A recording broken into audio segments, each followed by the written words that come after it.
Hi guys, today I'm gonna explain about visualization in graphics and exploring graph operator. My name is Farah, and in this lesson I'm gonna show you, I'm gonna explain about visualizing graphics and exploring graph operators.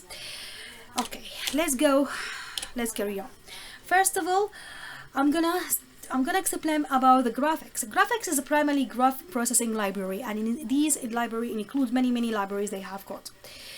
But unfortunately, we need to visualize our data.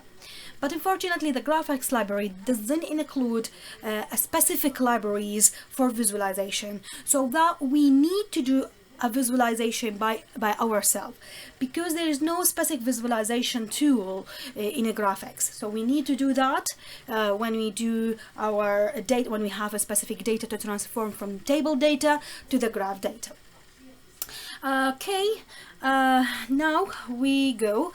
I will show you how. I will explain how we done. That doesn't mean we cannot use other library to do graphics. No, we can. There is other library like this one, like Gaphy1 and GraphLab. So we have Gaphy1 and GraphLab. These both two classes are available to us to help us to provide visualization after GraphX has done the processing. So when GraphX do the processing, we can use Gaphy or use a GraphLab. That will help us to do visualization. Okay, so how I will explain more depth. We can also create a view for visualization data and graphics. View provided a simple approach to visualization, so we can use the trouble class to create a view. Since each trouble contain all the information. Previously I explained the graph is contain nodes and edge, and that's called nodes.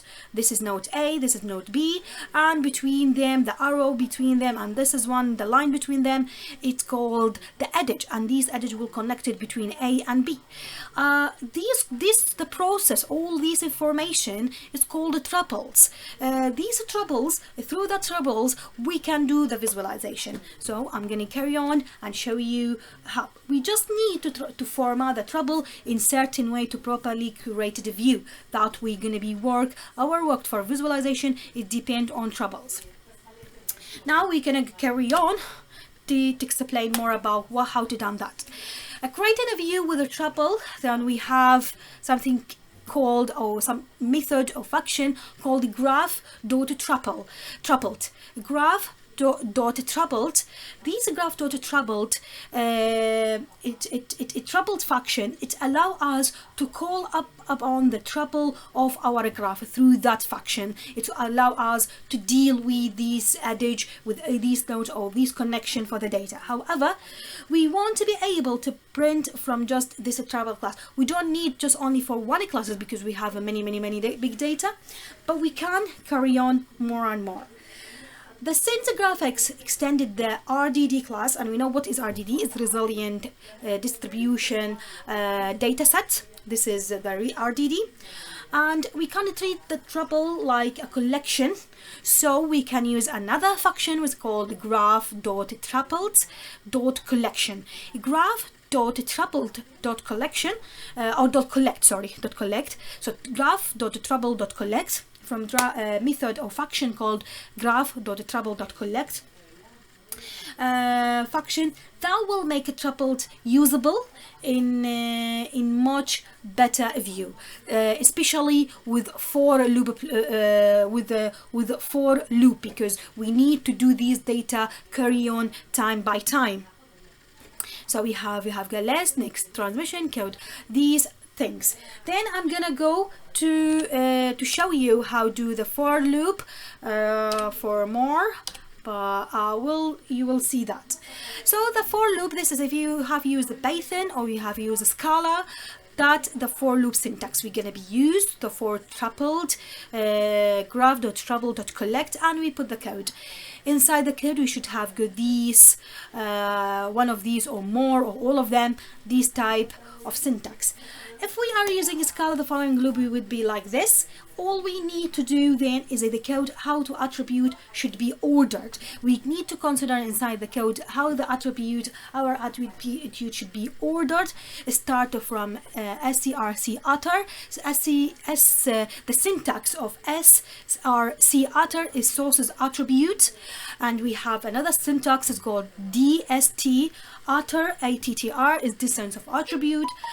And we have crc id is sources id, and we have dst id destination id, and we have attr edge attribute. So we can use these functions and sources of attribute, and we have go more and more with these tupled and GraphX library. We have many function.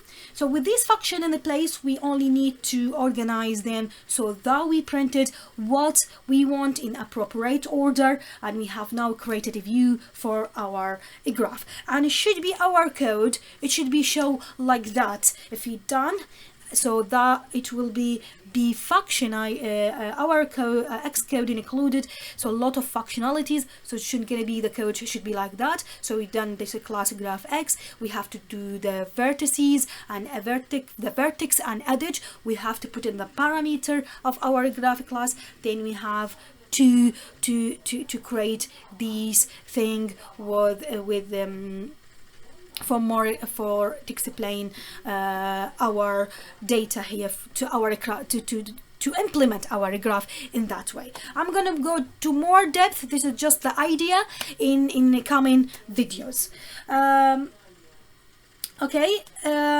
This is the part 1 of visualization data GraphX. There is more information I'm going to carry out for the part 2.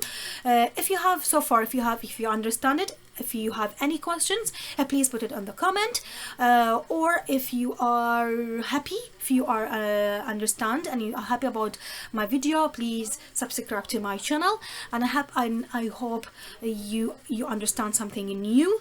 Now I'm gonna end this video and see you to part 2. Thank you very much.